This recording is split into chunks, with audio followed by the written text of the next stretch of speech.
श्री स्वामी समर्थ सर्वांना तुमचं आपल्या या यूट्यूब चॅनलवरती स्वागत आहे।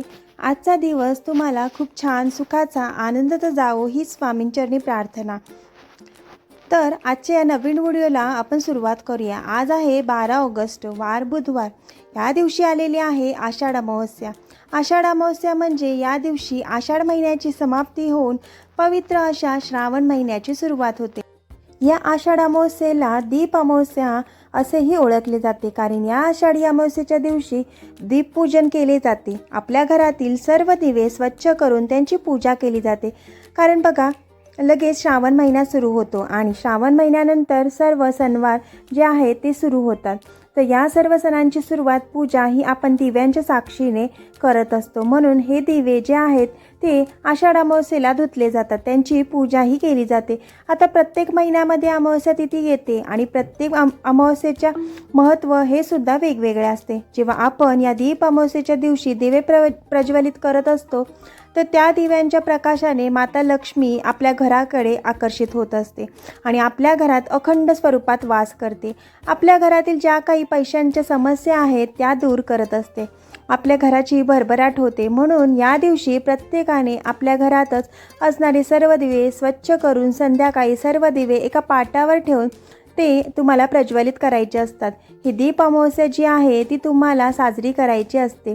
हा दीप अमावस्येचा प्रारंभ 11 ऑगस्टला रात्री 1:53 होणार आहे आणि अमावस्येची समाप्ती 12 ऑगस्टला रात्री 11:06 होणार आहे। उदय तिथीनुसार ही दीप अमावस्या आज 12 ऑगस्ट रोजी साजरी केली जाते। तर या अमावस्येच्या दिवशी आपण काही प्रभावी उपाय सेवा केल्या तर खूप जास्त प्रभावी ठरतात। पण या दिवशी आपल्याकडून काही चुका झाल्या तर त्याचे वाईट दुष्परिणाम देखील आपल्याला भोगावे लागतात। भरपूर वेळा काय होतं की आपल्याला काही गोष्टी माहीत नसतात, आपल्याकडून त्या चुका होऊ शकतात। अगदी आपण जाणून बुजून या चुका करत नाही, पण या चुका झाल्यानंतर आपण जी काही पूजा करतो, जी काही सेवा करतो त्या सेवेचे आपल्याला पाहिजे तसं फळ मिळत नाही। तर या उलट त्याचे दुष्परिणाम हे आपल्याला भोगावेच लागतात। तर बघा, दीप अमावस्येला आपण दिव्यांची पूजाही करणारच आहोत, पण वास्तुशास्त्रानुसार राहू काळामध्ये कोणतीही पूजा जी आहे ती चुकूनही करायची नसते। तर तुम्ही या 2 तासाच्या राहू काळामध्ये आजची दिव्यांची पूजा ही टाळायची आहे, तर नाहीतर त्याचे आपल्याला फळ मिळणार नाहीत किंवा त्याचे वाईट परिणाम आपल्याला भोगावे लागतील। तर दिव्यांची पूजा करायचा कोणता शुभ मुहूर्त आहे, कोणत्या वेळेमध्ये ती पूजा आपल्याला करायची आहे दिव्यांची, तर ते आपण या व्हिडिओमध्ये आज जाणून घेणार आहे।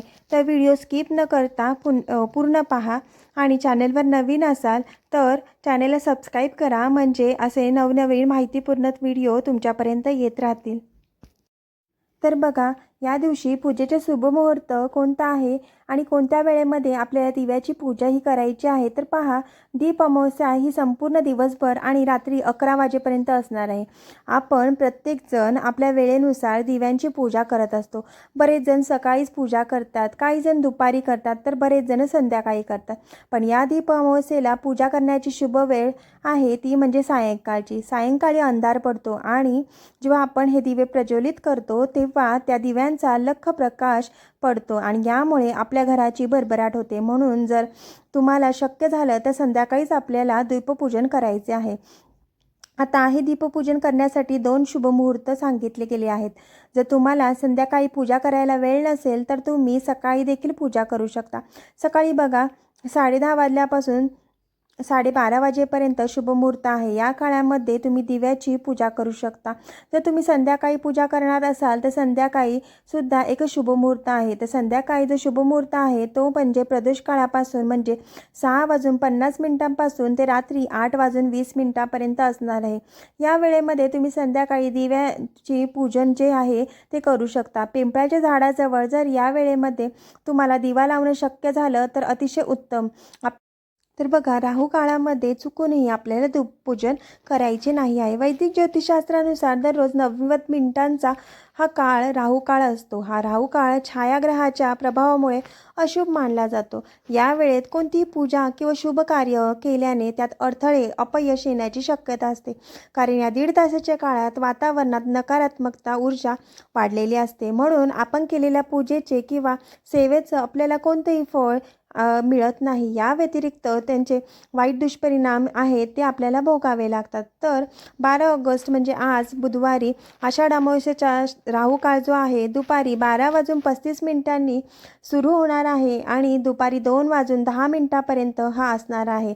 या वेळेमध्ये आपल्याला कोणत्याही प्रकारची पूजा किंवा दीपपूजन अजिबात करायचे नाही. मी तर सांगेल या 1.5 तासाच्या काळामध्ये तुम्ही दिव्यांची स्वच्छतासुद्धा करू नये. हा राहू काळ संपल्यानंतर तुम्ही दिव्यांची स्वच्छता करू शकता. नंतर तुम्ही सांगितल्याप्रमाणे सायंकाळी जो मुहूर्त मी सांगितला आहे त्या शुभ मुहूर्तावर तुम्ही दिव्यांची पूजा करू शकता. म्हणजेच अगदी प्रदोष काळामध्ये आपल्या घरातील दिव्यांसोबतच प्रत्येकाने कणकेचे 5 तरी दिवे बनवायचे आहेत किंवा तुम्ही 11 देखील बनवू शकता. हे गोड कणकेचे दिवे बनवायचे आहेत. गुळाचं पाणी करून त्या पाण्याने तुम्हाला गव्हाचं कणिक मळून दिवे बनवायचे आहेत. दिवे हेही तुम्हाला उकडून घ्यायचे आहेत आणि यानंतर दिव्यामध्ये तूप किंवा तेल घालून हे दिवे प्रज्वलित करायचे आहे. आपल्या घरातील देवांना त्या दिव्यांना ओवाळून घ्यायचं आहे. जे दिवे आपण धुवून काढले आहेत ते सुद्धा प्रज्वलित करून या कणकेच्या दिव्याने त्यांना ओवाळायचं आहे. यानंतर आपल्या घरातील जी वंशाची दिवे आहेत म्हणजे जी आपली मुलं बाळं आहेत त्यांनासुद्धा या दिव्याने ओवाळायचं आहे. या दिवशी मुलांचं औक्षण करायचं आहे. ह्याचं खूप शुभ प्रतीक असं मानलं गेलेलं आहे कणकेच्या दिव्यांना. तर बघा मुलामागची जी इडापिडा काही अडचणी असतील त्या दूर होतात. उत्तम आरोग्य प्राप्त होतं आणि जे काही संकट आपल्या मुलाबाळावर आहे ते दूर होतं अशी मान्यता आहे. या दिवशी काळजीने आपल्या मुलांवर हात उचलायचा नाही. आपल्या मुलांना अपशब्द बोलू नये. या दिवशी दीपपूजनाची अमावस्या आहे. लेकरांबाळावर ओवाळून ही अमावस्या आपण साजरी करत असतो. म्हणून आपण चुकूनही मुलांवरती हात उगारू नये. प्रत्येक गोष्ट जी आहे ती प्रेमाने सांगा. नक्कीच मुलं ऐकतील. या दिवशी स्नानाला अनन्यसाधारण महत्त्व आहे. म्हणून जर तुम्हाला पवित्र तीर्थक्षेत्री जाऊन स्नान करणं शक्य झालं तर ते नक्कीच करावं. तर ही छोटीशी सेवा स्वामीचरणी अर्पण करते आणि आजचा व्हिडिओ तुम्ही पूर्ण पाहिला असेल तर त्यासाठी धन्यवाद. चॅनलला सबस्क्राईब केलं नसेल तर नक्कीच चॅनलला सबस्क्राईब करा. म्हणजे असे नवनवीन व्हिडिओ तुमच्यापर्यंत येत राहतील. आणि आजची ही दीप अमावस्या तुम्हाला शुभमय मंगलमय जावो हीच स्वामींचरणी प्रार्थना पुन्हा एकदा करते. व्हिडिओ पाहिल्यासाठी धन्यवाद. श्री स्वामी समर्थ.